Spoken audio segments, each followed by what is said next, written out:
Okay. By Shalom.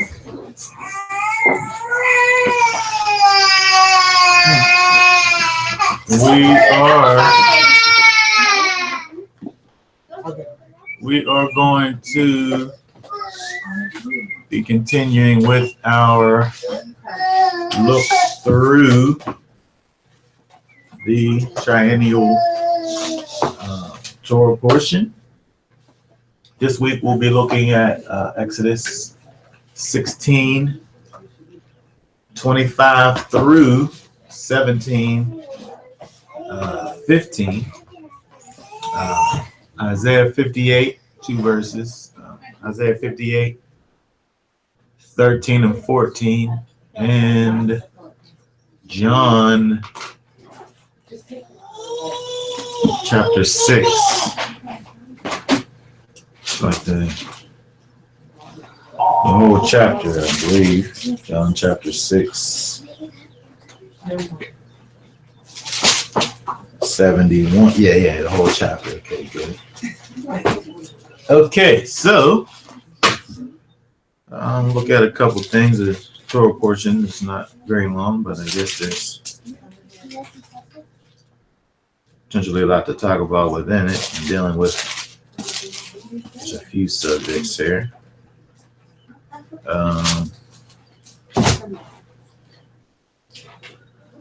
Let's see. Hisky, can you? Oh, you're not even have yet? Yeah. Okay, good. Read nice and loud. Exodus 16, 25, all the way down to 17, 15. Okay. 16, 25 to 17, 15. Make sure you read it nice and loud. And Moses said, "Eat that today, for today is the Sabbath unto Yahweh. Today ye shall not find it in the field. 6 days ye shall gather it, but on the seventh day, which is the Sabbath, in it there shall be none."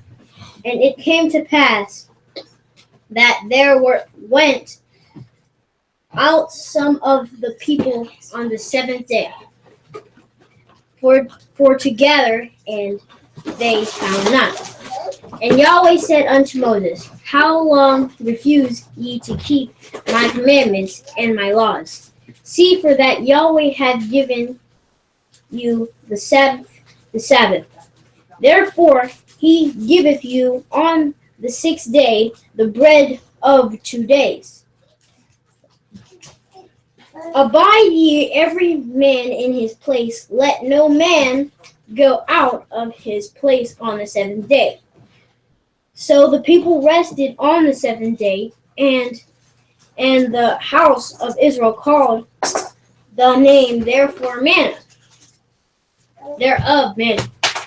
And it was like coriander seed, white, and the taste of it was like wafers made with honey. And Moses said, "This is the thing which Yahweh commanded. Fill an omer of it to be kept for your generations, that they may see the bread wherewith it have fed you in the wilderness, when I brought you forth from the land of Egypt." And Moses said unto Aaron, "Take a pot and put on an omer full of manna therein, and lay it up before Yahweh to be kept for your generations." As Yahweh commanded Moses, so Aaron laid it up before the testimony to be kept. And the children of Israel did eat manna 40 years until they came to a land inhabited. They did eat manna until they came unto the borders of the land of Canaan.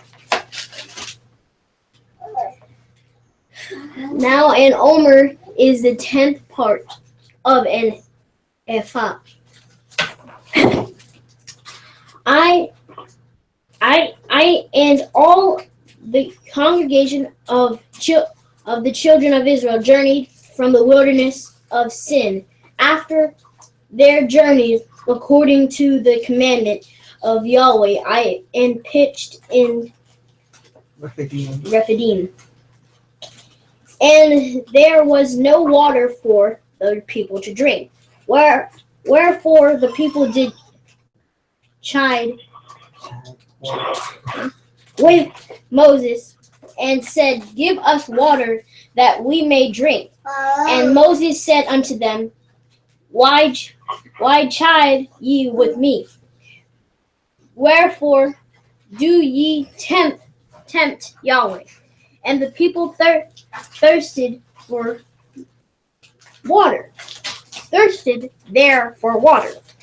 And the people murmured against Moses and said, Wherefore is this that thou hast brought us up out of Egypt to kill us and our children and our cattle with thirst? And Moses cried unto Yahweh, saying, What shall I do unto this people? They be almost ready to stone me. And Yahweh said unto Moses, Go on before the people, and take with thee of the elders of Israel, and thy rod, which thou struck the river with, take in thine hand, and go. Behold, I will stand before thee there upon the rock of Horeb. And thou shalt strike the rock, and there shall come water out of it, that the people may drink. And Moses did so in the sight of the elders of Israel. And he called the name of the place Massah and Meribah, because of the chiding of the children of Israel, and because they tempt Yahweh, saying, Is Yahweh among us or not? Mm-hmm. Then came Amalek and fought with Israel in Rephidim. And Moses said unto Joshua, Choose us out men, and go out fight with Amalek. Tomorrow I will stand on top of the hill with the rod of Elohim in my hand. So Joshua did as Moses had said to him, and fought with Amalek. And Moses, Aaron, and Hur went up to the top of the hill. And it came to pass, when Moses held up his hand, that Israel prevailed. And when he let down his hand, Amalek prevailed. But Moses' hands were heavy, and they took a stone and put it under him, and he sat therein. And Aaron and Hur stayed up his hands, and one on the one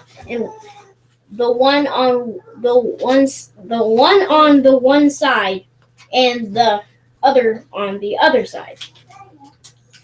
And his hands were steady until the going down of the sun. And Joshua discomfited Amalek and his people with the edge of the sword. And Yahweh said unto Moses, Write this for a memorial in a book, and hear and rehearse it in the ears of Joshua. For I will utterly put out the remembrance of Amalek from under heaven. And Moses built an altar and came and called the name of it Yahweh Nisi. Okay. You might as well just read that too. Yeah. For he said, Because Yahweh has sworn that Yahweh will have a war with Amalek for generation to generation. Very good, his key. You read so good. Good job. I am thoroughly impressed. Okay, so He said that was a lot. Encore. Yes, he did a great job. when we look at this this Torah portion here, we see this is kind of three major things that happen in this little portion here. We have this thing with the manna. Mhm. We have, of course, another one of the episodes of complaining by Israel. This time for water, and also this fight with the Amalekites, with Amalek. So inside these three events, we also see three miracles.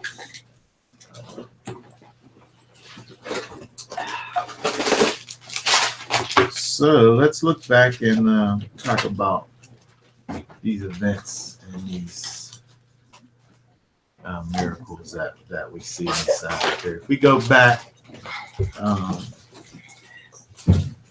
to verse 25,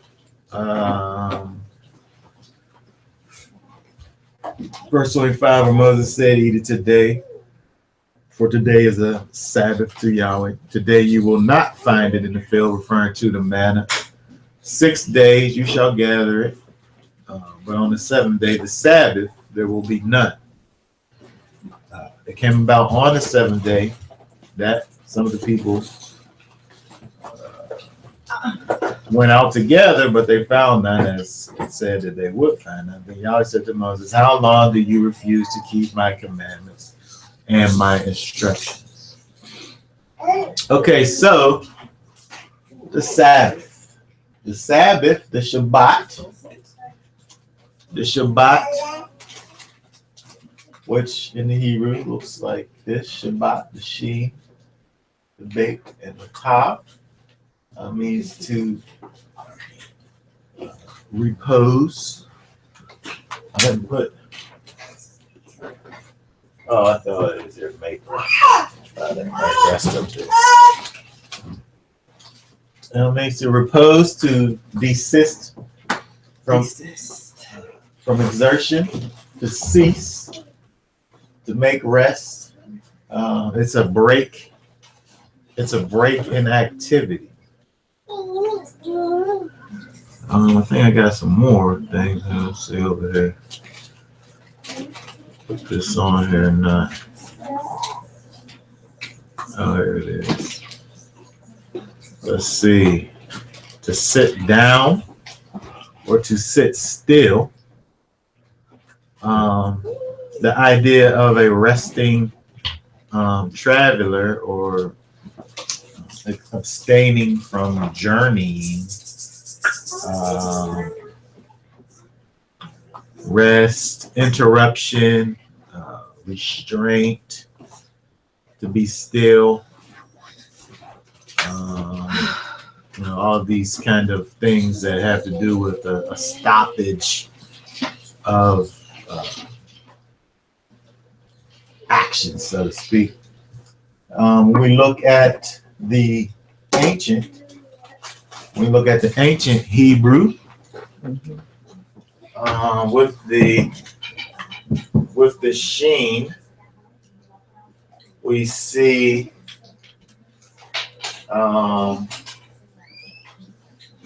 the idea of pressing. The idea of pressing, because again we have the two front teeth, which of course bite and press. So pressing, and then the bait, which is the house plant, which which is the plan for the house, or also the building of the house.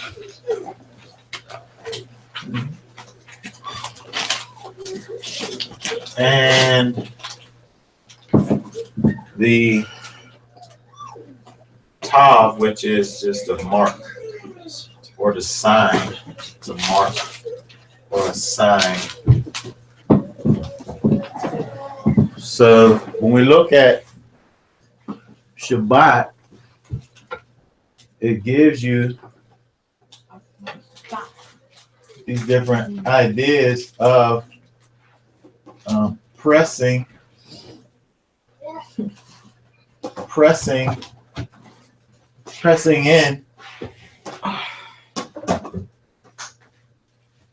in the building of the house, which seems like it seems like action. It seems like work. Pressing in buildings. What? So pressing in. People talk about pressing in. Isn't that talking about exerting force or something? Pressing in. Yeah. Going through. Yeah. Yeah. Going through. Holding on and it's doing. exactly that. Right.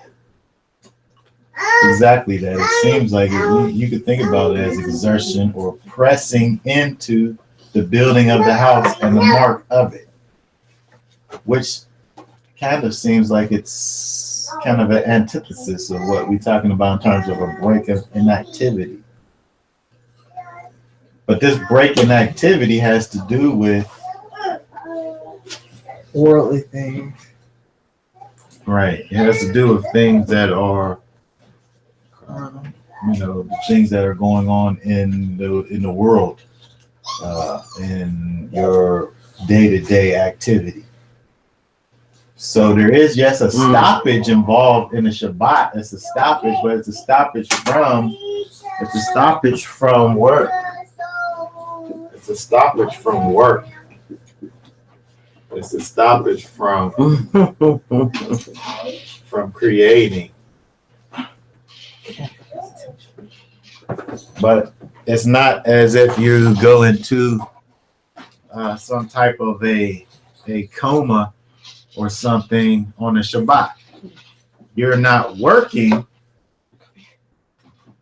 but you are doing things unto Yahweh. So when we look and see what we see over here with this whole thing with the manna,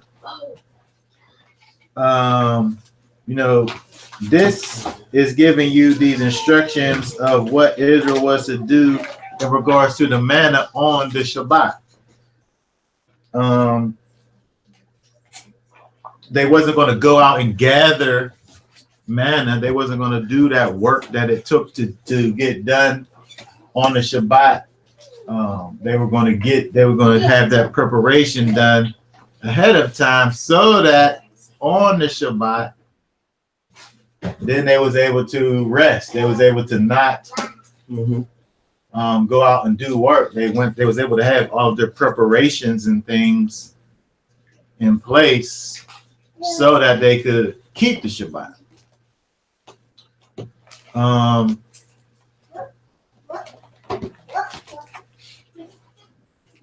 It's interesting when we look at this and see that this people who we're talking about Israel here. They get this command, and this is just the very next verse. That is telling you that when they get the command, even still, they wasn't able to even keep the command. People were still going out and looking for manna, even though On the day that they wasn't supposed to be. even though they wasn't supposed to be doing it. Yeah. Which causes you to think about the idea of, was it that they was in Egypt so long that they just forgot about the Shabbat? Or They just learning about it. They didn't get a Shabbat. Why would Pharaoh give them a Shabbat? he wouldn't give them a Shabbat, but does that cause the Shabbat to be something that was totally removed from the remembrance of the people? think so. I didn't know who Yahweh Well, was. it's a possibility.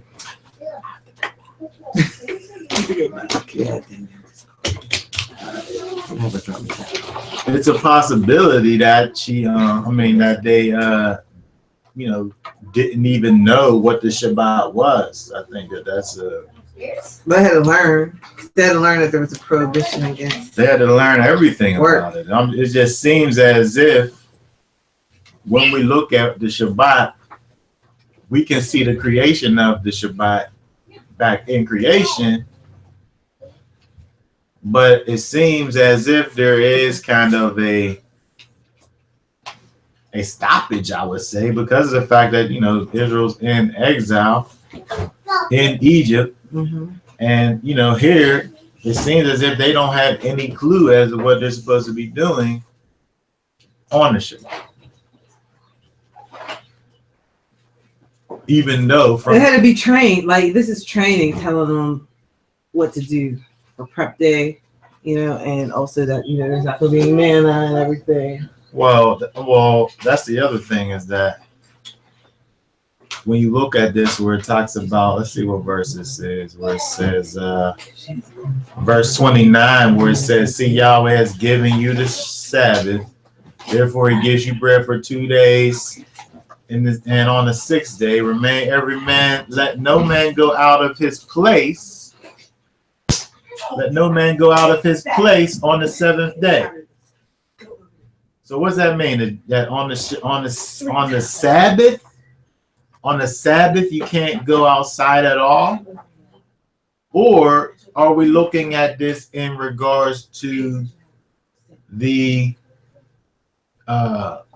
instructions about manna? Let every man go out of his place. No man go out of his place on the Sabbath day.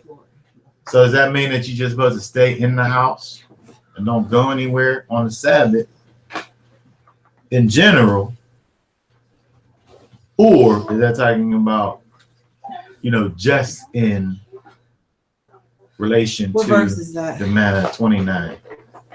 Because some people might say, well, it's the Sabbath and I'm just supposed to stay That's what people do. inside. Because we're seeing it here in relation to manna here, but it's also in relation to the Sabbath and how you're supposed to keep the Sabbath. And it's giving you these instructions here. There's people who how do we literally. differentiate?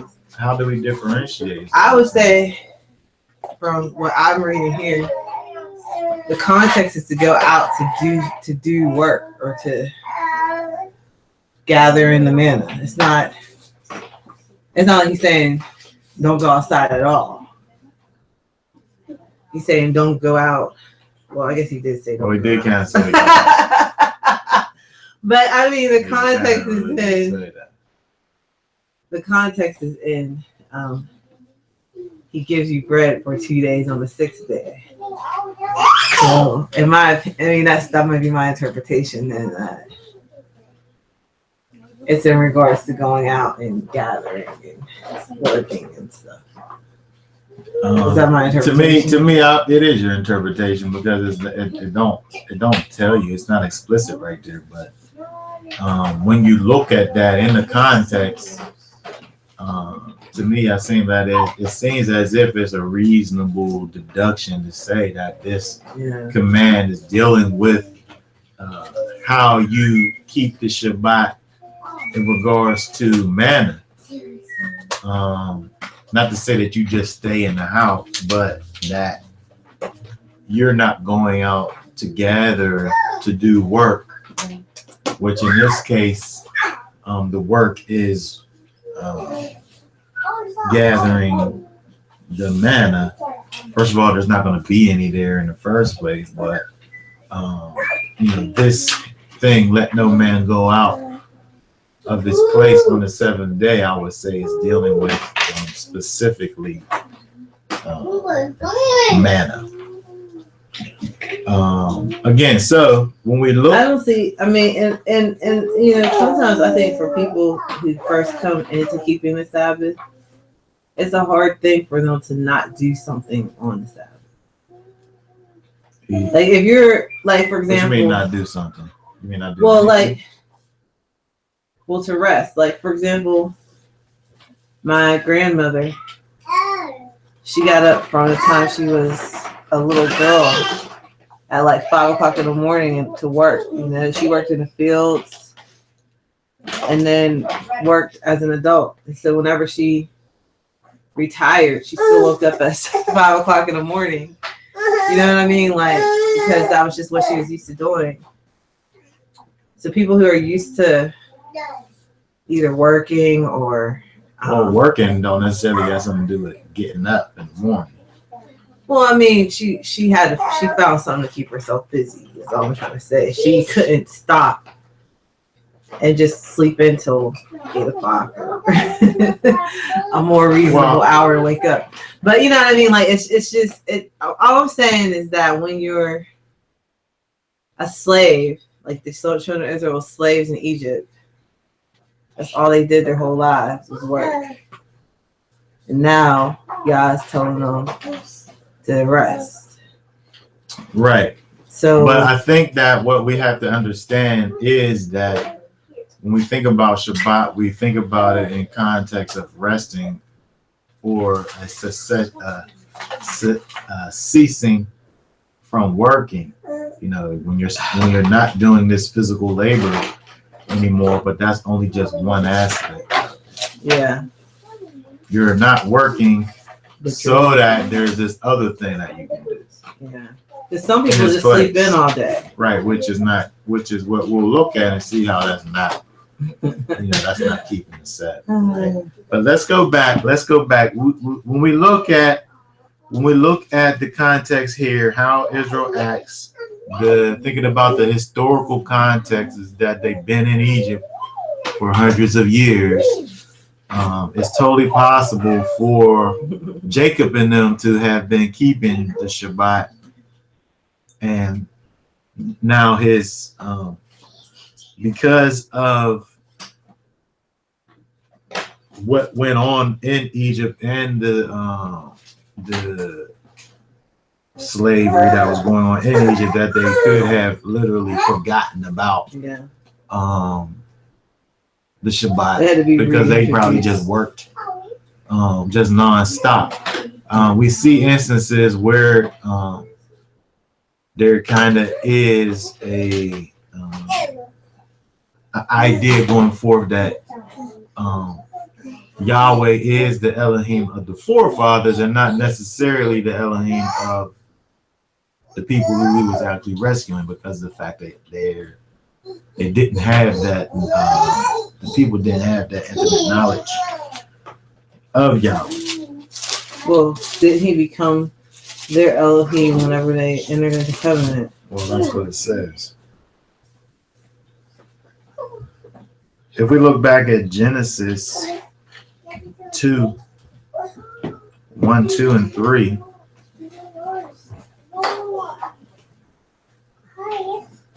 because I would say that creation, of course, is from the beginning. Mm-hmm. And because of Sabbath is from the beginning. What did I say? You said creation is from the beginning. Shabbat is from creation, and it seems to me that is carried forth by the forefathers. It's not explicit, but somehow Abraham, Isaac, and Jacob and them know what they're supposed to be doing in terms of offerings to Yahweh, that there even is an Elohim who is Yahweh that is to be worshipped, and so on and so forth. And they had to have gotten this from somewhere. So it seems as if these things, this knowledge, is passed down from father to son throughout the generations. It don't tell you what the knowledge is. But it seems as if to me that it's safe to assume that this is part of it. The Shabbat, seeing as how it's kind of important piece, or like kind of the period on the end of the creation week. But Genesis 2:1-3 says, "Thus the heavens and the earth were finished, and all the hosts of them. And on the seventh day, Elohim ended his work which he had made, and he rested on the seventh day from all his work which he had made. And Elohim blessed the seventh day and sanctified it, because that in it he had rested from all his work which Elohim created and made." So we see the last thing that Yahweh actually did, the last thing that he made was Shabbat. The first thing that Yahweh sanctifies is the Shabbat. The first thing that Yahweh makes holy is the Shabbat. So we have within the Shabbat, we see that there are these things that we are to do, right? It says that seventh day, because then he rested. So you see rest from all work, which includes creation and making, right? The last verse is verse 3. Because that in it he rested from all his work which Elohim created and made. So it's telling you what work is. It's creation and making of things, whatever that is. Right, so when we look at here, work, I think I talked about this work before, but it's interesting when you look at the word work, which is melacha.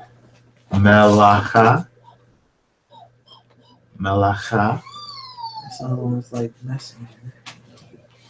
Melacha.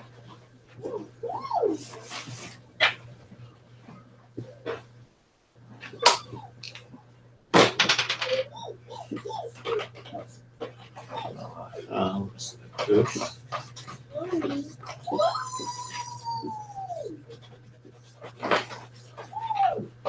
Melacha.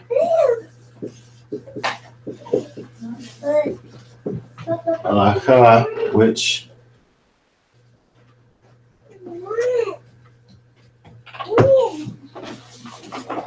has the idea of employment, work,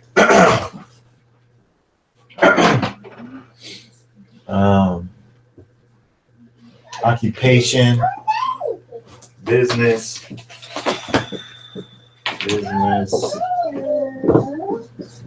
occupation. The root of this word actually is malach.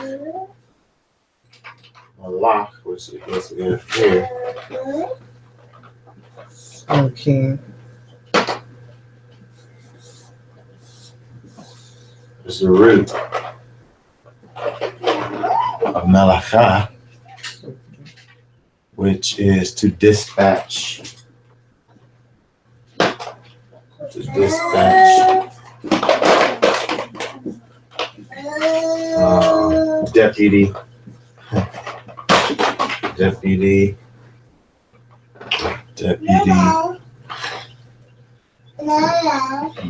Ambassador.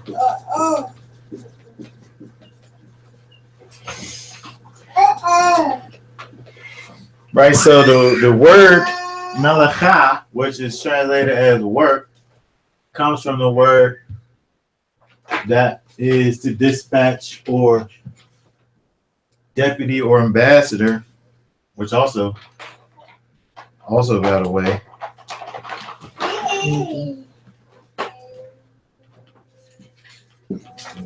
Messenger.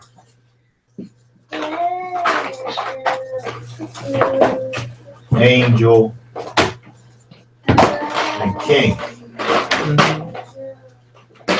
So when we think about this word work, we can see how it's connected to this word work is connected to the word that, I guess could be connected to the one who's going to make you work, right? Which would be the king. If we're talking about a messenger is delivering a message from someone else. We're talking about a king would be the one who would be deputizing, right? Or sending out the dispatch, right? It's coming from like this authority figure. When you look at this, even when you look at the ancient of Melechah, or just Melech, or Malach, you have the water, the good, and the palm. The open palm. So you have this mighty leading. And then the open palm is like allowance, or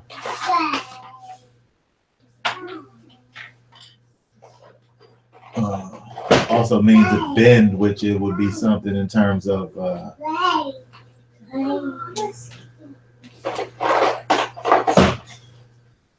receiving, or how you will receive a thing.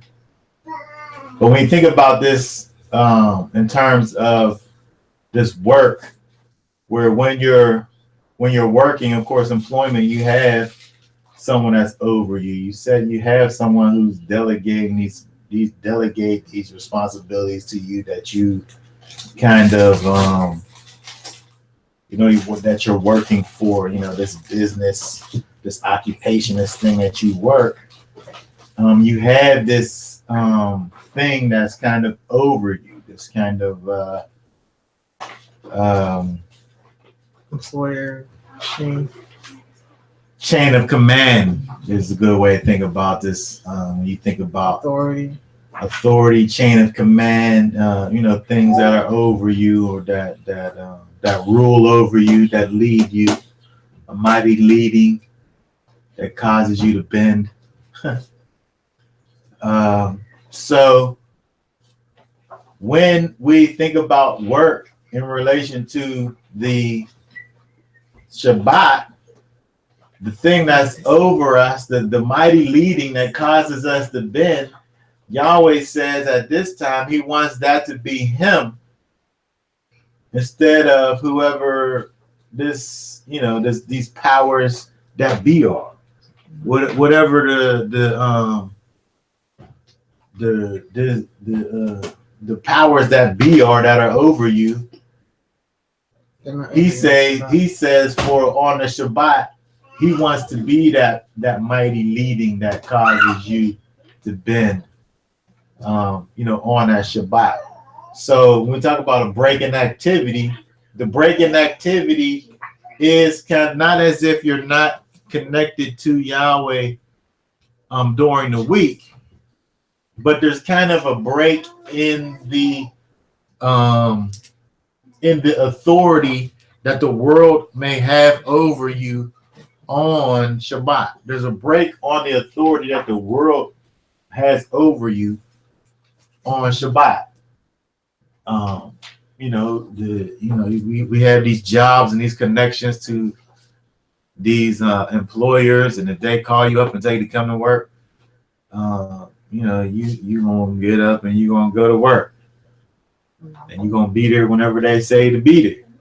But in regards to Shabbat, if somebody called me about some work on Shabbat, I don't got nothing to do with you, right? Because they're not. That's what it is. What? Because they're not your king or whatever. Right. And certain nowadays we have this kind of a society that to a degree kind of honors these different religious kind of they don't honor them that much. Well, they do honor them more. Let's just say if you have a job that's one of those equal opportunity employers, they do. But they might not hire you. You might not get a job based on it, but once you have a job, if they happen to be one of those equal opportunity type of places, you know, they give you that thing. But again, so we think about this You know work. what? I was just thought about that because people, if you tell them like you can't work on a Sabbath or something like that, then It's they totally foreign concept. but I think that sometimes that could be indicating to them that you're not willing to just do whatever they want you to do. Yeah. So then they don't want to hire you. They don't have complete control of you. They don't have control over what you do. They want to have access. If I need you, I need to be able to call you up and you be able to do whatever the things I want. But we, as followers of the Most High, when we keep the Shabbat, it shows that we're pressing in to the building of the house, right? And it's a sign. Keeping the Shabbat is a sign that we are pressing in to the building of the Father's house, right? We don't want to do your work on this day. We want to do the Father's work. We stop him from all of that physical exertion. We stop him from the powers that be being over us at this time, and we see that even with the Exodus from Egypt, is that, you know, Israel is able to have rest where they probably worked 7 days a week, right? So now, because of the Exodus, because of Yahweh coming and rescuing Israel from Egypt, he gives his people rest, right? Okay, so in terms of work, we see that this work is really about a transfer of kingship over you, right? There's not going to be no more. Even if you say that you're somebody who works for yourself, you still, you still on the Shabbat, you relinquish that and give that ownership of that day over to Yahweh. We see how Yahweh he creates on for 6 days. He created the heavens and the earth. That was his work. That was the thing that he did. So when we think about how we keep the Shabbat, creating is part of what we do in our everyday life. But on the Shabbat, we rest from that activity. But another thing that we see that's part of how we keep Shabbat, and since it's part of the reading, we could just go there and look at it real quick before we finish up with Exodus. Go to Isaiah 58, 13 and 14, because we think about the idea of stopping of working, not doing any work, but it's more than just not working, right? There's kind of some people, another aspect of it that we see in Isaiah. Some people don't leave their house. And some people just don't work, but they don't do anything to serve Yahweh. Right. But it would make sense as to, like, I've heard people say that they don't even take showers because they consider that work, but it's silly. Yeah, it doesn't make sense with the idea of what Yahweh is saying that you're supposed to cease from. Yeah. We talk about, how, they sit up there and say, well, washing yourself is work, or, brushing your teeth, or, ripping toilet paper is work. It doesn't make any sense. You know what I mean? Turning on a light switch is work. You know what I mean? It's just, they're not working for a king. Right. It's not what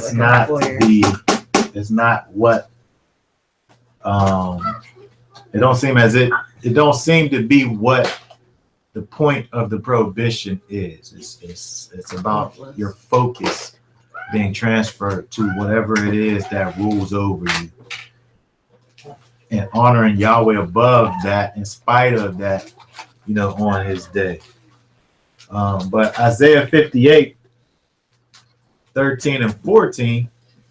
Read it. Yeah, read it. If because of the Sabbath you turn your foot from doing your own pleasure on my holy day, and call the Sabbath a delight, the holy day of Yahweh honorable, and shall honor it, desisting from your own ways, from seeking your own pleasure, and from speaking your own word, then you will take delight in Yahweh, and I will make you ride on the heights of the earth, and I will feed you with the heritage of Jacob your father, for the mouth of Yahweh has spoken. Okay, very good. So if it says, if because of the Sabbath you turn your foot from doing your own pleasure,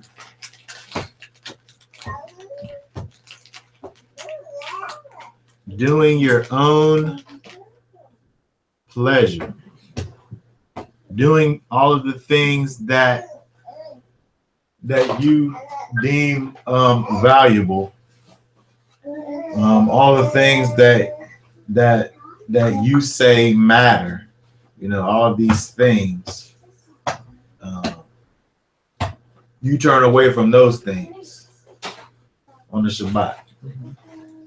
Is what it's in up there saying. Which is why we don't watch TV, like regular type of thing. Right. And coupling that with seeking your own ways, your own your own paths, your own course of life. Some people say, well, it's, I'm off, I'm just gonna relax, I'm gonna chill, I'm gonna go and go listen to some nice jazz, some nice calming music somewhere, and just chill because it's the Sabbath. I'm gonna rest. I don't gotta work. I can just relax, right? But that would be something that you would say would be your own pleasure. That would be making your own self your king. Right. You'd just be honoring yourself. You'd be just doing all the things that make you feel good about. We know people who, if it's their birthday on Sabbath, or if they're on vacation, if they pay for a vacation like a cruise or something, and it's the Sabbath, they're on vacation, so they're on vacation from the Sabbath. Or if it's their birthday, they gotta take a break from the Sabbath because they gotta go out and just do their eat own thing and have a good time if it's their birthday. But that's not what we see here with this thing that the prophet is saying in regards to what is to be done. First of all, he calls it his holy day, right? His holy day. So that helps us to see that we should be doing things that maintain the sanctity of the day. If Yahweh said this is a set apart and holy time, then all the things that we do inside of it should be things that are set apart and holy in those things. If you say that your pleasure is doing things that are holy unto Yahweh, then I think that would be an example of you calling us the Sabbath a delight. That would be an example of you calling the Sabbath a delight by you actually pleasuring in things that magnify or lift up the Shabbat. If you are somewhere and there's nobody for you to be with anywhere, and the only thing you can do is study the scriptures all Shabbat, by yourself, that is an example of you actually making the Sabbath a delight. Well, if you like doing it, I would say. If you're just doing it kind of like just kind of as a function, right? Just well, it's the Sabbath. I gotta look at the Bible, like you know what I mean. And it's just kind of like a thing that you do that just because it's Saturday, I have to read the Bible. Like that's not making a delight. But you know, doing it, you know, as it coming from your heart, you know, that's what the idea here is. Stopping from, you know, when it's talking about your own ways, is dealing with, you know, things that you know come from you. Most of the time, that's coming from your carnal side. Right. Well, that's exactly what that's dealing with. Things that are coming from your flesh. From your, you know, your physical heart. You know, we have to give all of these things over unto Yahweh, and then when we do that, then now we're really keeping the Shabbat as we're supposed to. So when we say that, you know, well, I don't go to work on Saturday, so I'm keeping the Shabbat. But I talk about it, whatever I want to talk about. I kind of just do whatever it is that I feel like I want to do that makes me feel good. It don't have nothing to do with holiness or anything like that. You know, that's not keeping the Shabbat. Because instead of, again, we look back to this work I did, instead of making Yahweh your king, even though he's actually your king, right, all 7 days, but right there is a special designation where you're not putting nothing above Yahweh on this day at this time. If you say I'm going to just stop working, but I'm just going to do the things that I want to do, you know, you're then putting yourself above Yahweh and you're working. I mean, I don't think that we like keep the Sabbath perfectly. I don't. If anyone's listening to this recording later, who's we? I mean, me and you.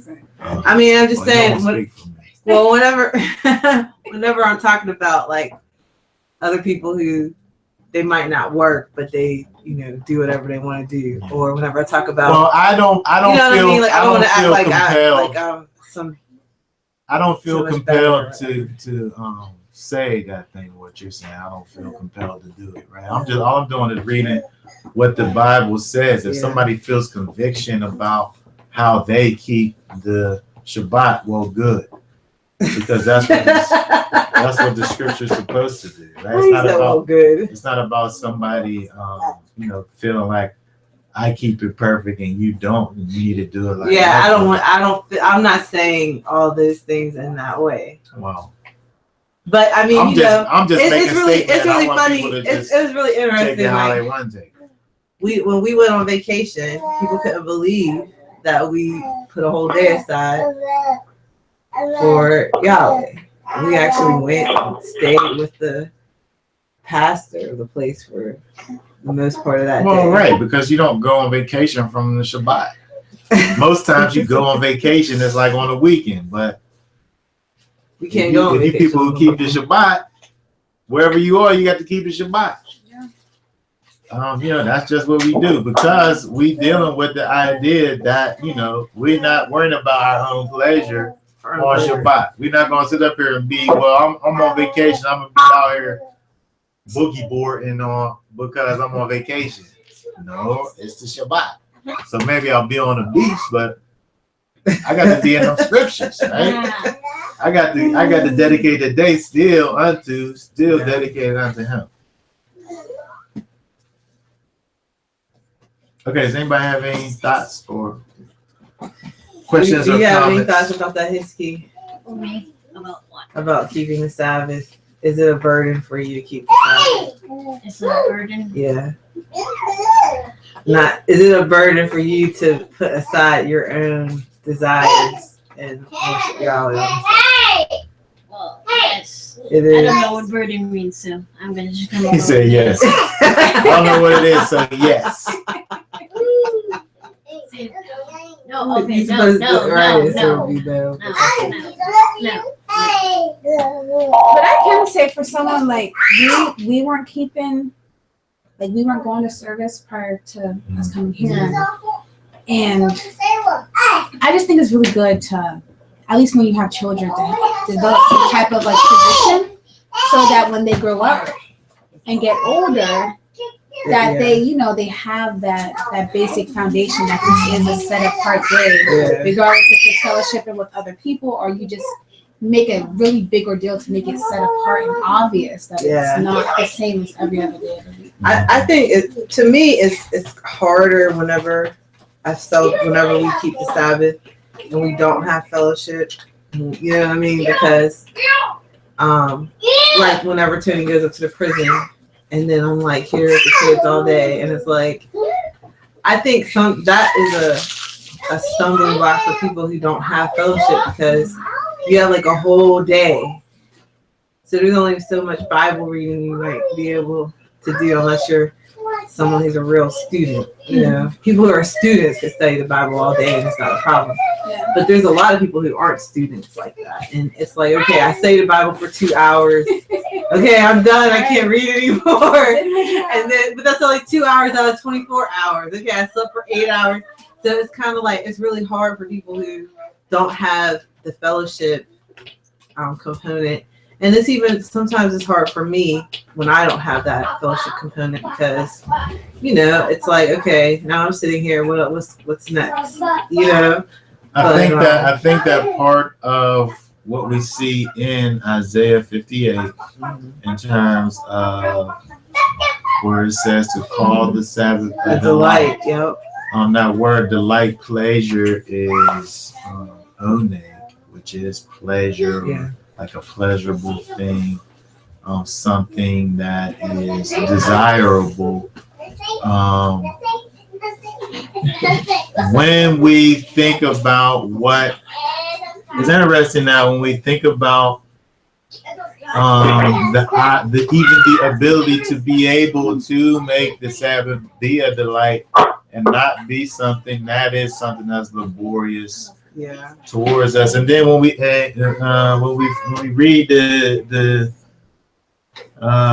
verse 14, what Yahweh will do, right? It says, "Then you will take delight in Yahweh. You'll take delight in Yahweh. I will make you to ride on the heights of the earth. I will feed you. I will feed you with the heritage of Jacob your father, for the mouth has spoken it." When we talk about the heritage of Jacob, what are we talking about right there? What's the heritage of Jacob? Is that the Somebody know what the heritage of is that Jacob the blessings? I want to say inheritance. Well, that's an easy answer. Yeah. Is that the blessings, not the curses? It's not wrong. It's just non-specific. Exodus 6:8. Read that. I'm sorry, I can't read it. I'll read it. Open. And I will bring you in unto the land concerning the which I did swear to give to Abraham, Isaac, and Jacob, and I will give it you for an heritage. I am Yahweh. So when we talk about the land or giving of the land, we talk about, when we look at that, when we think about that in its fullness, it brings us to the new covenant, right? Because he physically put them in the land in the old covenant, but still there was a thing that needed to happen. And even when we look at where we see Isaiah speaking it, that's, looking forward to, what is to come. So when we talk about the heritage of Jacob, really we could be talking about the new covenant and what it is that Yahweh does to cause us to actually be in the land. And so when we talk about the new covenant, we're talking about Yahweh putting his laws in our hearts and causing us to do his commandments. So if his law is in your heart and he's causing you to do his commandments, and And if you add into that what it says in 1 John in chapter 5, I think it is.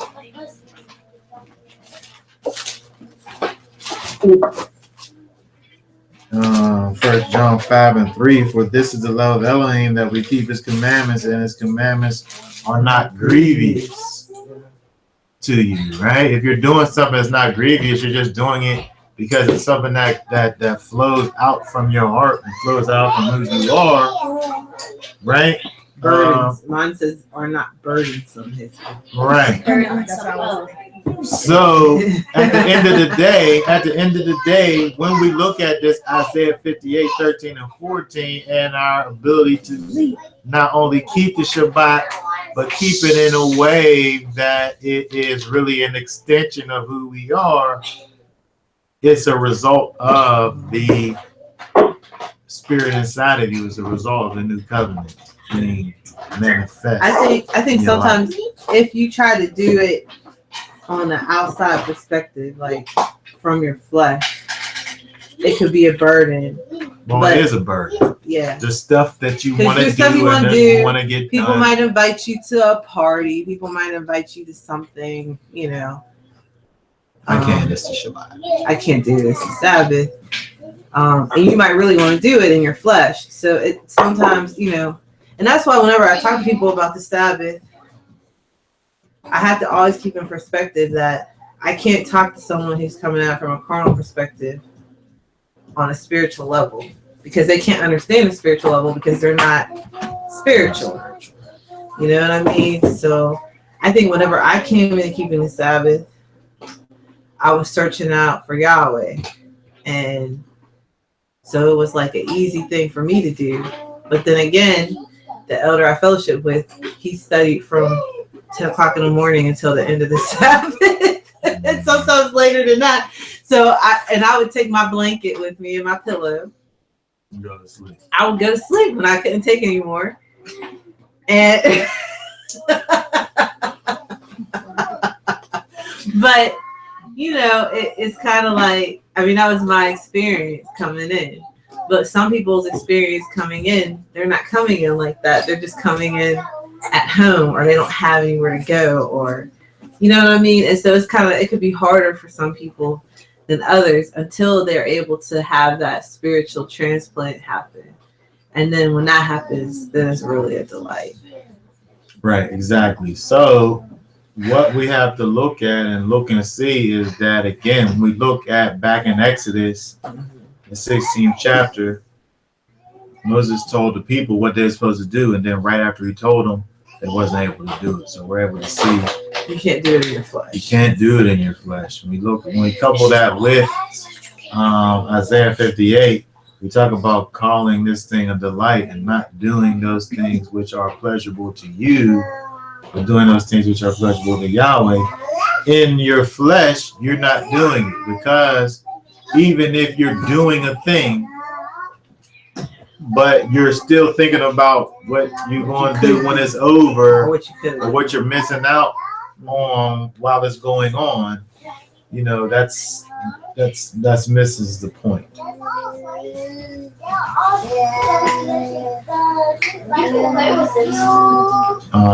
Okay, does anybody have any thoughts or questions or comments about that? Okay, so when we look forward in terms of the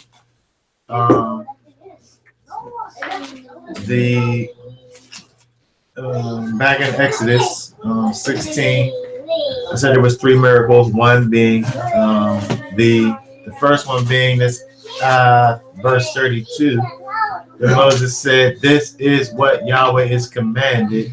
Let an omer of it be kept throughout your generations." The fact that they was able to take a piece of this manna, an omer of this manna, and keep it throughout the generations. And it says, take a jar and put an omer full of manna in it, and place it before Yahweh to be kept throughout the generations. That's miracle number 1, right? Because it rotted. It rots at night, right? And stuff rots at night except on Fridays. right? So it's a miracle that this manna actually lasted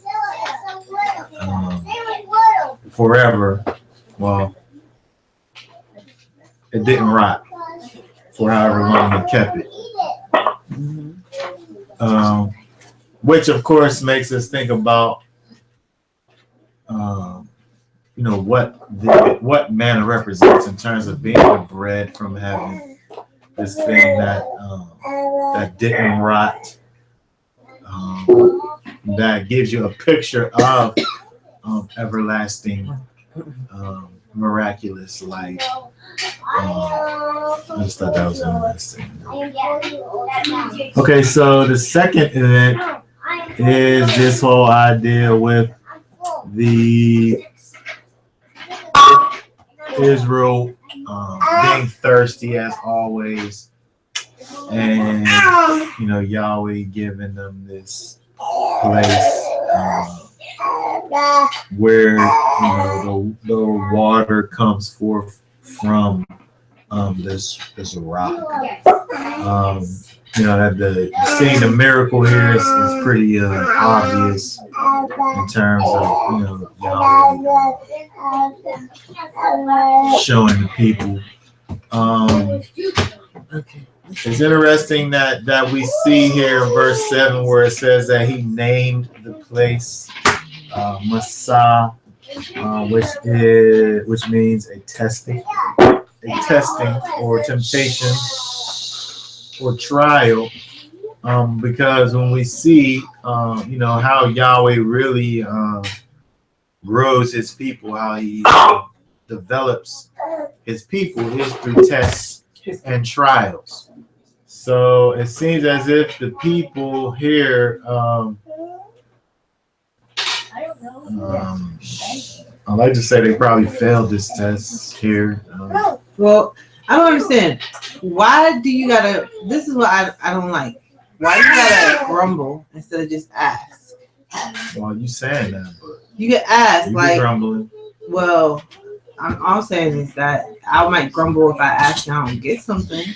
Oh, what you think? But well, they need to just ask first before they that's grumble. What I'm saying that you need to ask always and never grumble, right? That's what I was saying. I'm saying that if they ask and they didn't receive, but when they don't ask, they just start murmuring and quarreling and complaining against Moses, and even saying, "Is Yahweh even with us or not?" That to me is like totally wrong. So I would say just keep those words at the forefront of your mind. I don't grumble though.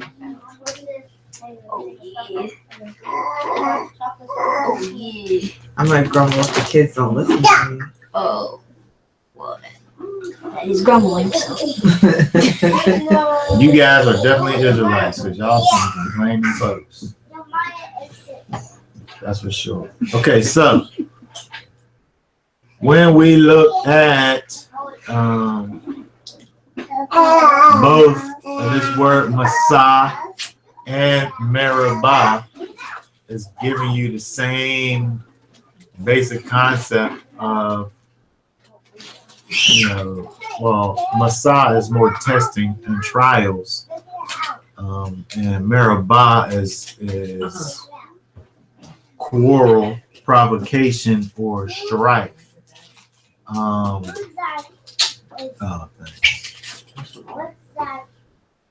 Thanks. When we look at this life, we have to look at these things and be able to gain from it and understanding that this life that we are in, we're not exempt. We're not exempt from testing and trials and things that are uncomfortable for us. In fact, it's part of it. Yeah, it's part of this way. People make me mad whenever they come to the faith and they're like, "Oh, it's so hard." Yeah, but they just acting like Israelites by complaining, right? That's what, That's what they're doing, right? But we just have to be able to realize that, this is part of this life, is temptations and trials and tribulations, and we have to be able to trust in Yeshua to be able to, strengthen us and lead us and guide us through these various tests and trials. Because we see, Yahweh puts us in these situations, but he also provides a way for us to prevail inside of these situations. And we can also see the same kind of a thing with this whole idea with the Amalekites. Yahweh knows, he knew where the people were, right? He could have sent Israel in a way where there wasn't no adversaries in the way, right? But they go in a way that where the Amalekites were able to come in and fight against them. But again, Yahweh is able to see the people through. We know that it's Yahweh because Moses has this his little staff that he holds up here, and that was given to him from Yahweh. When he's able to kind of lift Yahweh up in the battle, he's able to win. And when he's not, the people prevail. So we're able to see that when we can, keep Yahweh raised, keep Yahweh lifted up in the battle, then, we're able to prevail. In our own strength, we get tired, we get weary. We're not able to do it. You know what I mean? We can't stand strong in ourselves. But when we're able to, in Yahweh, through his power and through his might, and even through brothers and sisters, even through people who are walking the walk with you, right? When we're able to strengthen our brothers and strengthen our sisters and hold them up so that we can all live victoriously in Yeshua. Because at the end of the day, we still are in this flesh. And we still have our various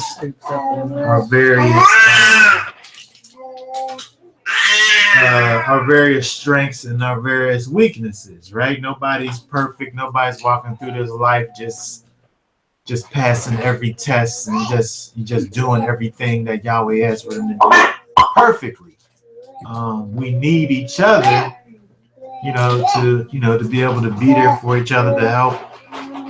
You see your brother or sister, getting weak or moving left. We have to be there to help and hold them up, to help steer them back in the right direction. And we see, what looks like a good example of that with this whole idea of this attack from the Amalekites. When you see, Joshua and her holding up, Aaron and her holding up Moses.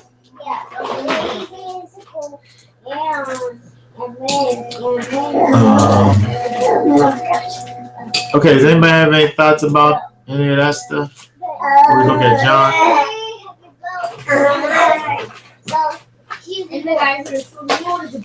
All right, let's look at John chapter 6. I'll just probably look at verses inside of it since it's 71 verses. And if somebody has any thoughts about any other verses that I don't have anything to say about, you can just mention it. We look at John chapter 6. Starts off talking about Yeshua feeding 5,000. I'll just look at what we got here, verse 8. Verse 8. One of his disciples, Andrew, Simon Peter's brother, said to him, "There is a lad here who has 5 barley loaves and 2 fish. But what are these for so many people?" And Yeshua said, "Have the people to sit down." Now there was much grass in the place, so the men sat down in number about 5,000. Yeshua then took the loaves, and having given thanks, he distributed to those who were seated. Likewise also the fish, as much as they wanted. When they were filled, he said to his disciples, "Gather up the leftover fragments so that nothing will be lost." So they gathered them up and filled 12 baskets with fragments from the 5 barley loaves, which were left over by those who had eaten. So when we see here, we see Yeshua here feeding the 5,000 with these 5 barley loaves and 2 fish. So first of all, when you look at this whole thing, you see that they have these 5 barley loaves.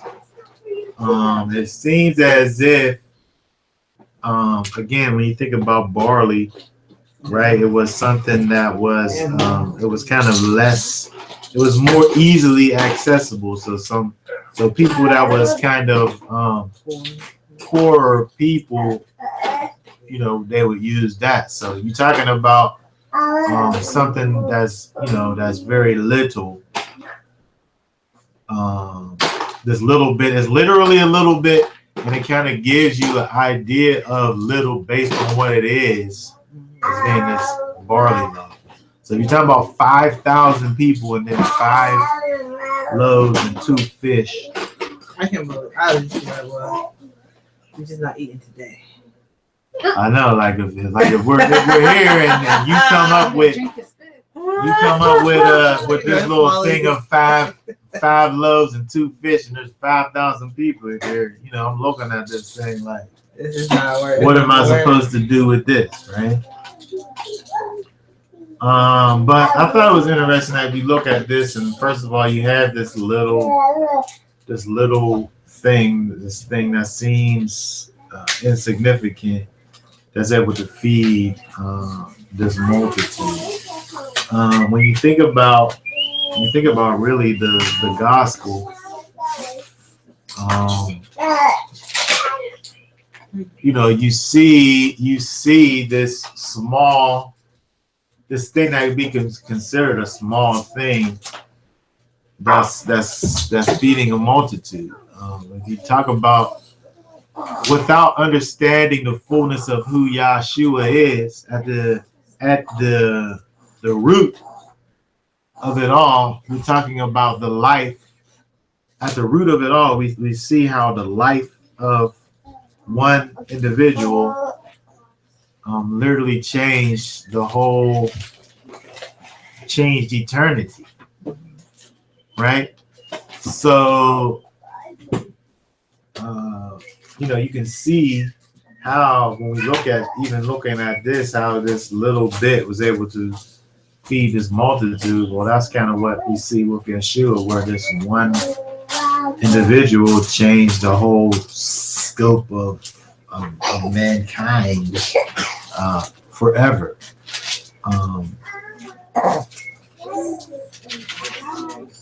When we think about also this distribution of the barley loaves, it seems, well, it caused me to think about first fruits anyway. You know, dealing with the barley, look at how Yeshua was, in fact, the first fruits of the dead, and those that follow after him are result of that first fruits that he was. So again, we looking at the idea that this, this first fruits, who is Yeshua, this individual. Well, it's oversimplification to say that he's an individual, but I'm saying in terms of just looking at it, this one individual being this person, which can be seemingly small, affecting mass multitudes of people.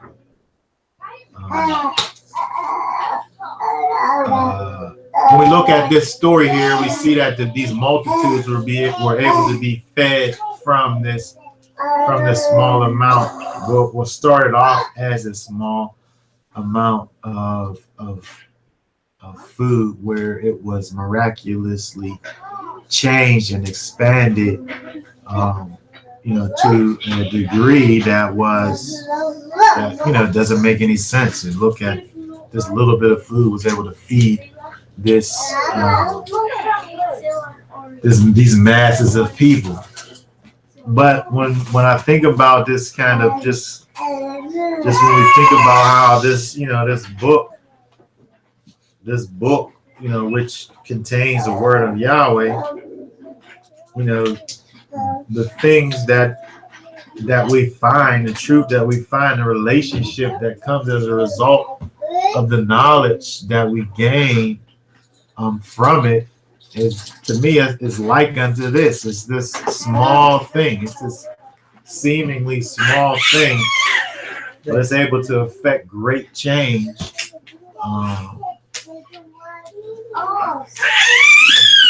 Mankind. I was thinking about how Yeshua asked, where are we to buy bread that these might eat? Like they even had enough money to buy bread in the first place. I just look at this also as provision, because, I just remember even within our situation, how Yahweh provides some, when we, a while ago, when we first was married, you put all things down and you're in the red, but you're never really in the red. Because Yahweh makes provision for you. Yeah. So I think that when we see in the scriptures where Yeshua here provides for these people, and again it gives us a picture of his provision and shows how, if we just are able to put our trust in him, regardless of what things look like, he's still able to provide and to make things happen, out of a little bit.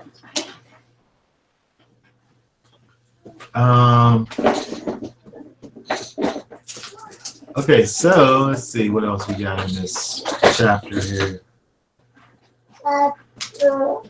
When we look down at let's see, verse 24. I'll start at 24. So when the crowd saw that Yeshua was not there, nor his disciples,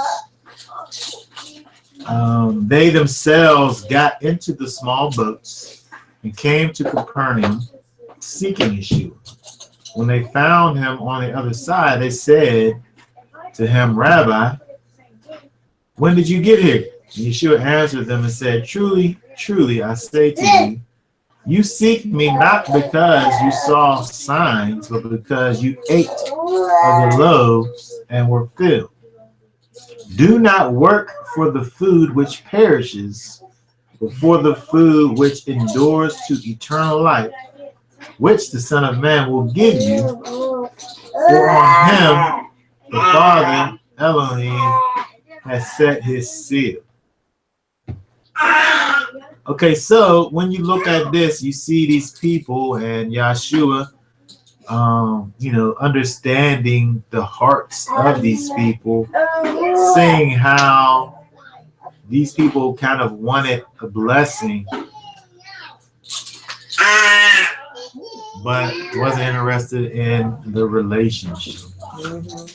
Right, and we see a lot of people who want to be able to receive the things of Yahweh, but are not able to actually begin to actually even know who Yeshua is.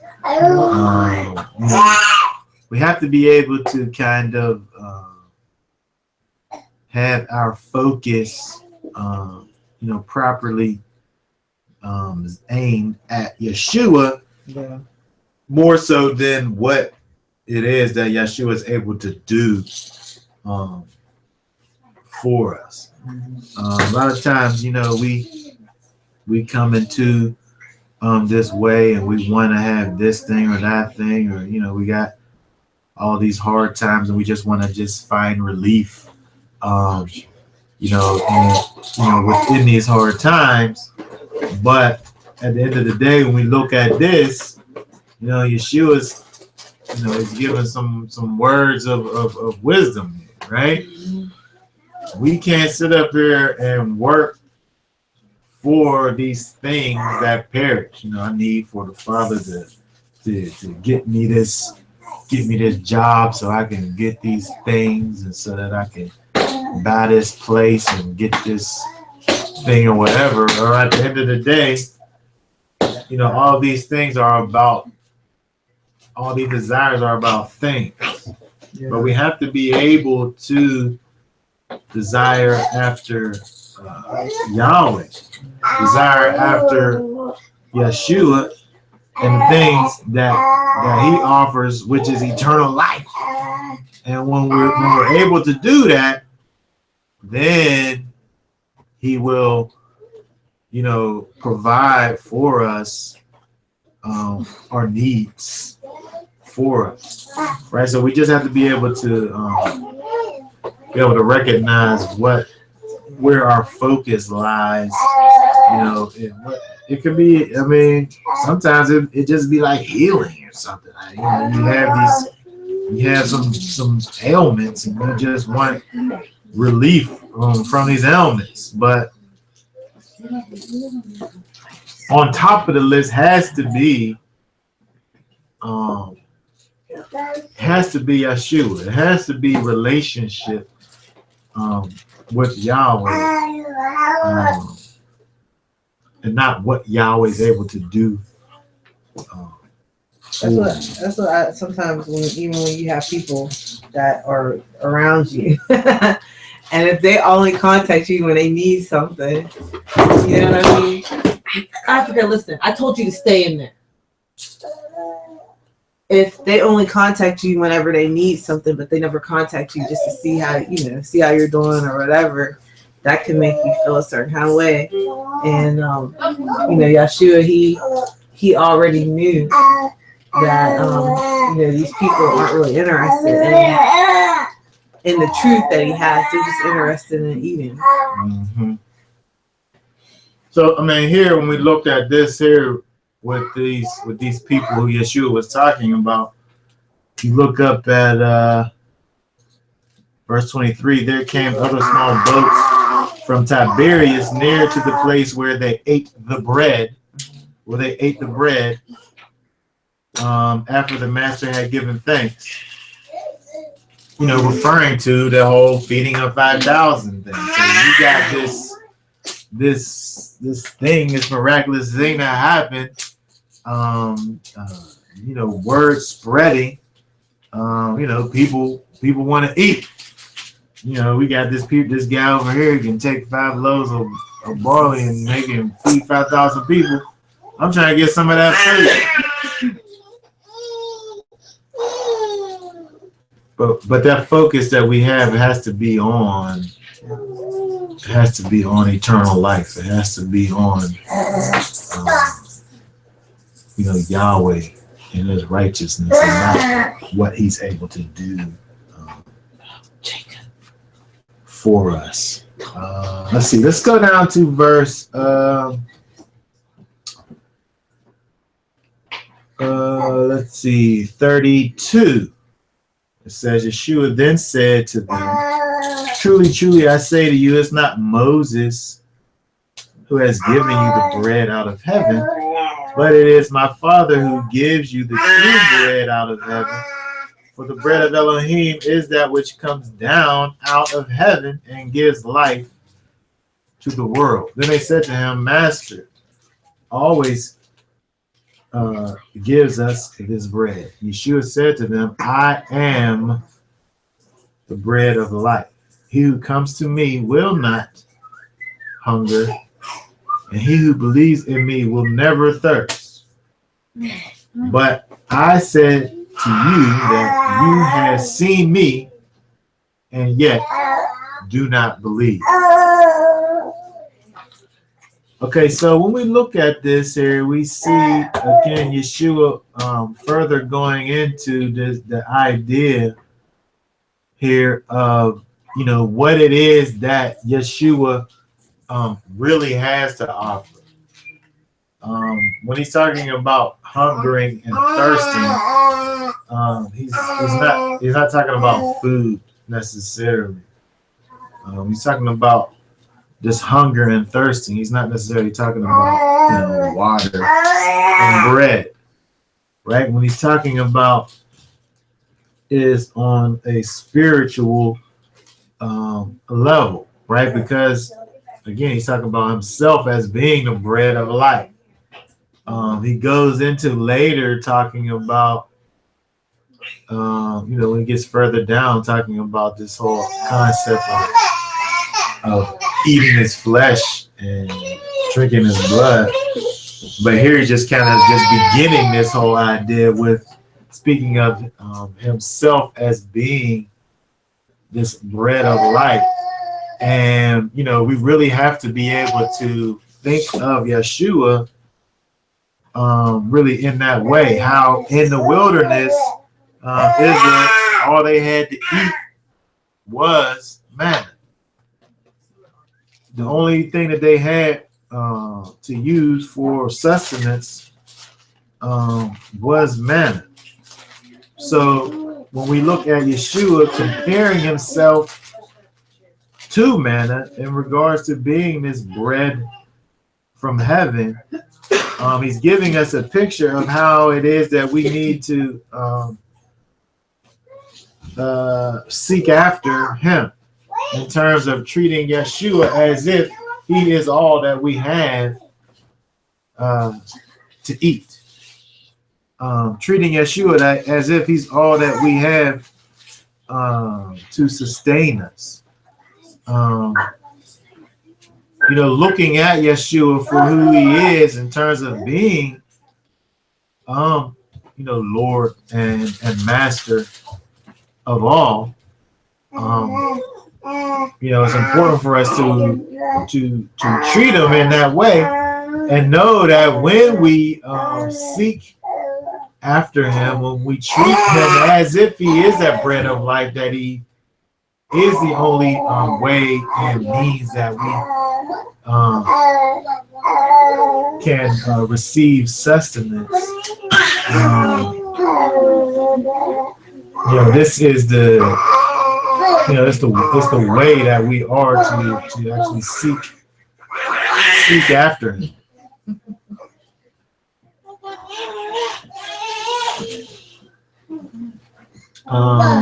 Another thing that we see here in this verse, where Yeshua kind of ruffles some feathers in terms of just kind of talking about something that gives us an idea as to his, who he is. When we look down at verse 40,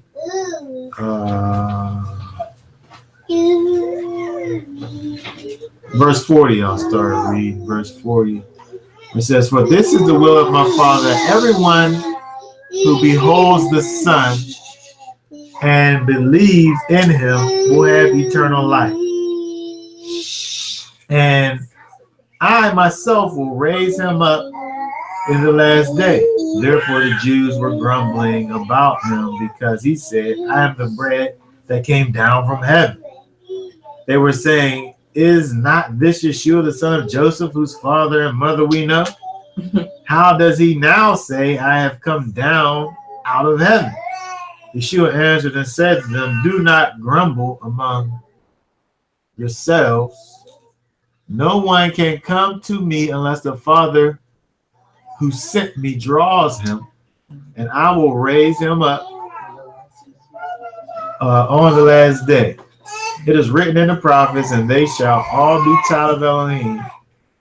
Everyone who has heard and learned from the Father comes to me. So here, we see some interesting things, probably things that added to the list of charges against Yeshua, which ended up in his death in the first place. With things like this, we're talking about how Yeshua came down from heaven. We look at people who kind of deny the deity of Yeshua. It's interesting when I see verses like this, when you speak of, Yeshua talking about coming down from heaven,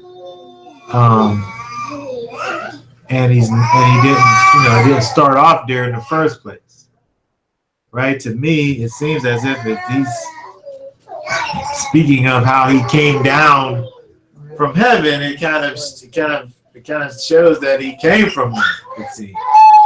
So when you have these people who think about, who talk against the deity of Yeshua, we have verses like this out of the very mouth of Yeshua.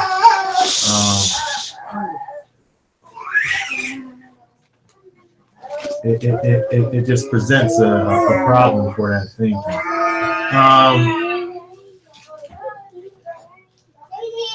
What it says in verse 45, it is written in the prophets. Again, we see where Yeshua here is giving us this idea, showing us about the new covenant, which is yet to come at this point, but it's kind of in its building stages in terms of Yeshua being the manifestation of that. But he says, it is written in the prophets. He's probably referring to something like Isaiah 54:13.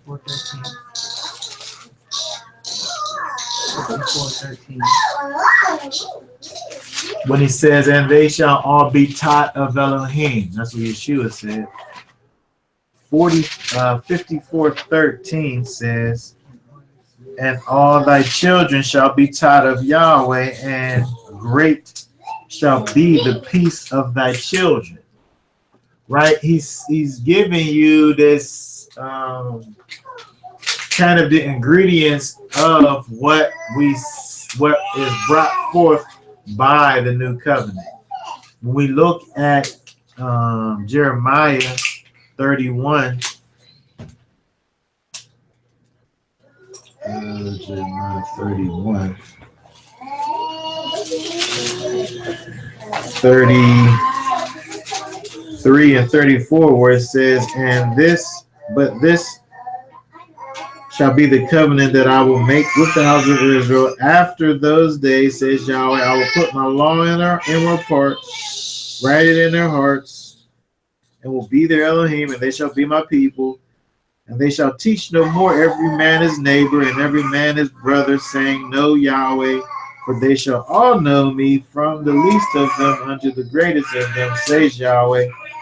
For I will forgive their iniquity, and I will remember their sin no more. Okay, so when we see Yeshua talking about here, and they shall all be taught of Elohim, it's giving you this kind of thing that's pointing you towards what we see in the new covenant, being taught of Elohim by that Spirit that spirit that draws him, right? No one can come to me unless the Father who sent me draws him.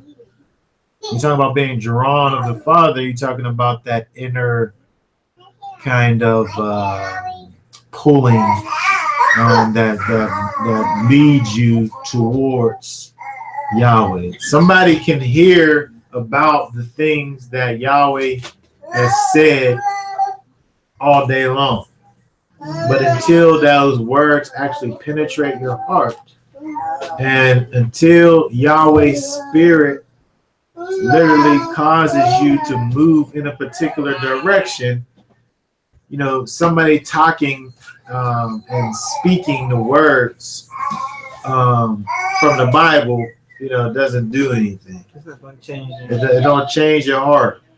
What changes your heart is Yahweh actually touching your heart and causing you to move towards him.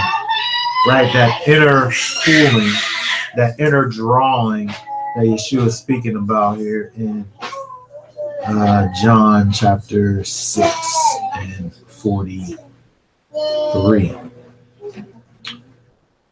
Let's see here. 46. John 6:46. Not that anyone has seen the Father, except the one who is from Elohim. He has seen the Father. Wait a second. What did King James say it like that? That's how mine read it. New American Standard reads it like that. 6:46. 6:46. 6:46. Okay, not that any man has seen the Father, save he which is of Elohim. He have seen the Father. Oh, it does read that way. I always forget where this verse is at when people sit up here and talk about this whole idea. And I got a mark bad already, but it's not good enough. Making it bigger. Yeah. Okay, so again, when you talk about the idea of who Yahshua literally is, this is interesting because, you know, who do you say that he is? If we see right here that Yeshua is saying that no man, no one, not that anyone has seen the Father. Nobody's seen him, even though we see where different ones saw the Father. Here, I guess we're getting some kind of clarity on what we've already heard about and understanding that you wasn't seeing the Father. It don't say what you were seeing, but it do say that you wasn't seeing the Father, because nobody's seen him except for Yeshua. That would be the fullness. Well, in any way.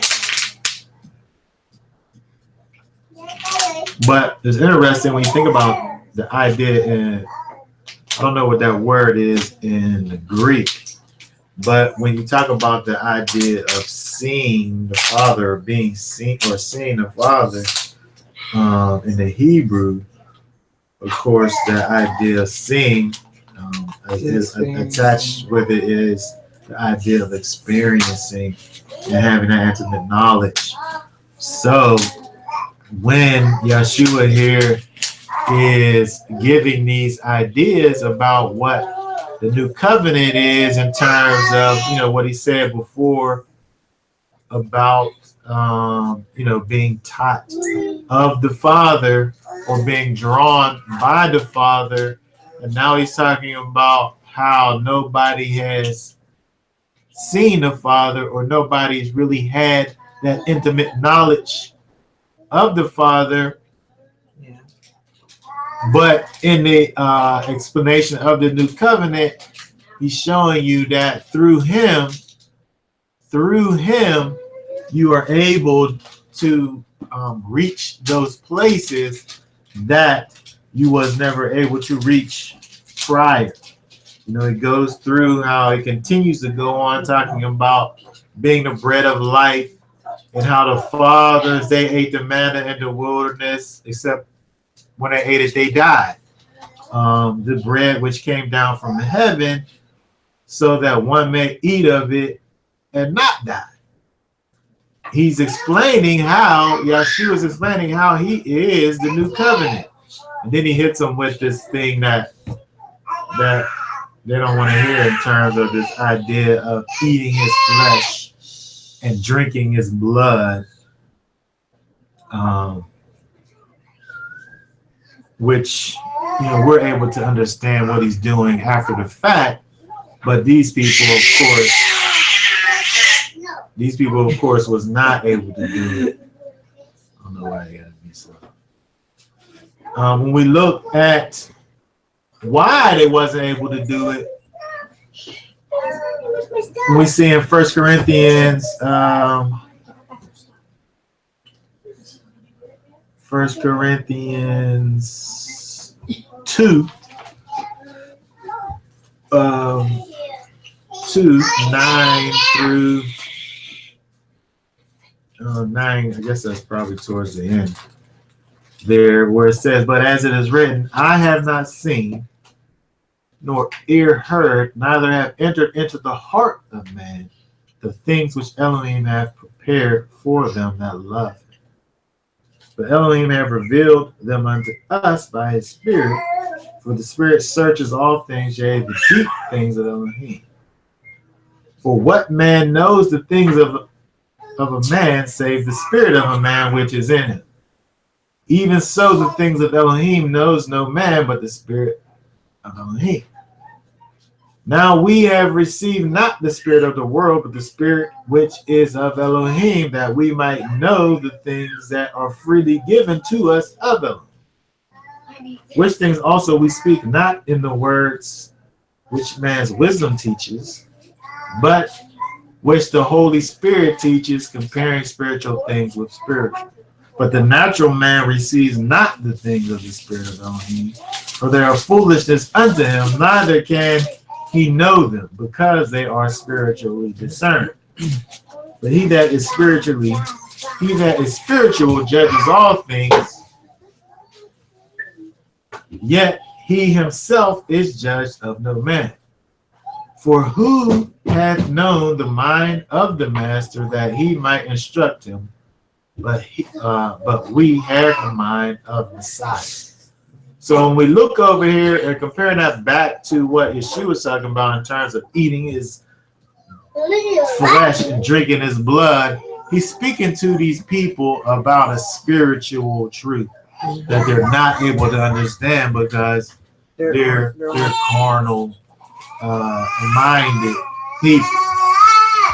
Even the people that stayed with Yeshua after that didn't know what he was talking about necessarily, but they didn't have nowhere else to go anyway. So they stayed out of faith and not necessarily out of total understanding.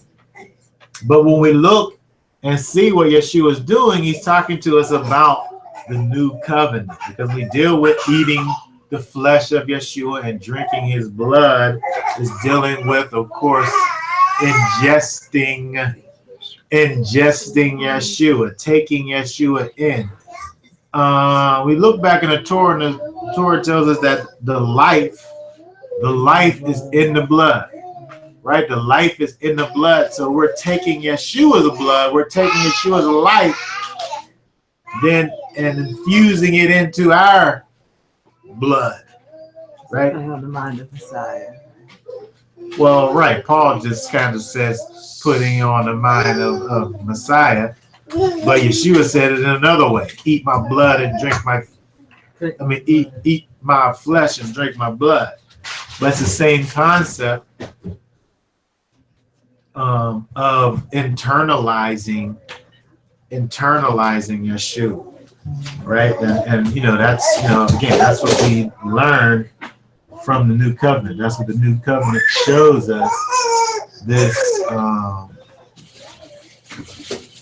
internalization of the spirit of Yahweh, on the inside.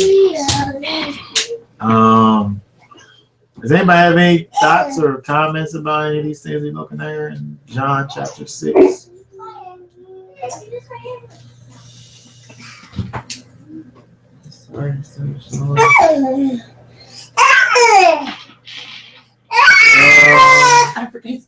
Okay, so looking at all this, I guess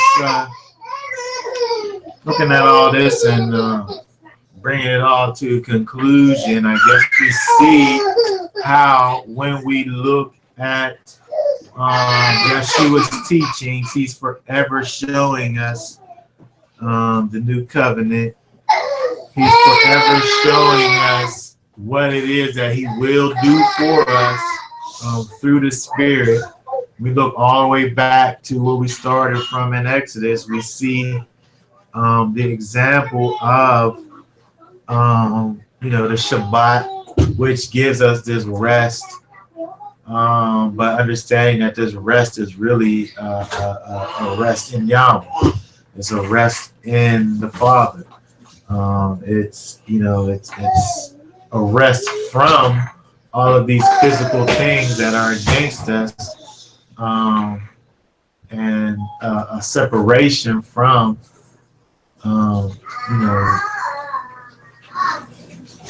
the flesh,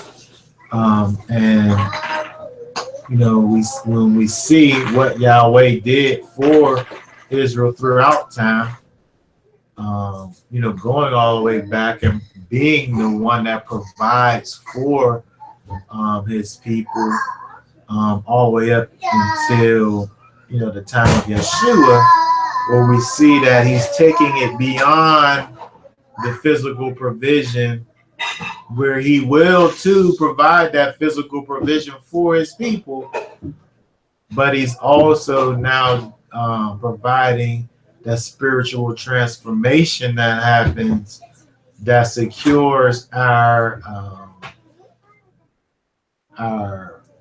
spirit, and changes us from the inside. We look back and we see how Yahweh could literally tell the people what they needed to do, and the people was not able to do it instantly.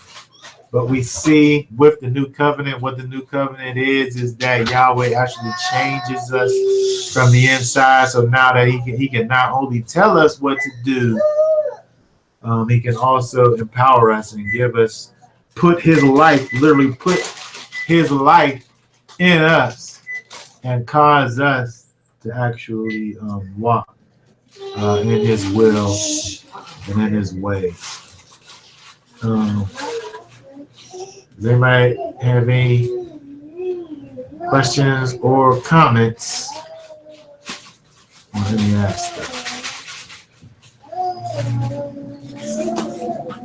Okay, if not, then we will be done for now.